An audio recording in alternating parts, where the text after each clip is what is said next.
orang cobaannya kawargi-wargi terutama anu tos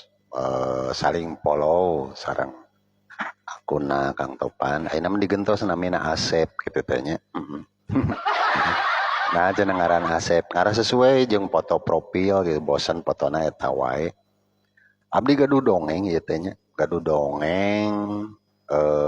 panjang tapi teu rame kan bae nya aya opat sasatoan anu kudu ditiru laku lampahna ku jelema anu kahiji lauk tah lauk mah karek bro ka alam dunya teh geus bisa ngojay lauk mah geus bisa ngojay teuleum di jero cainya lauk tapi rumah mesti ga lauk anu kadua hayam hayam mah sok sanajan di baledog kuno bogana diusir gitunya tina teras angeres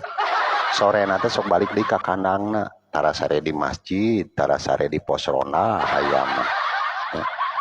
anu katilu me tah me mah tara ngomongkeun batur salilana ge me mah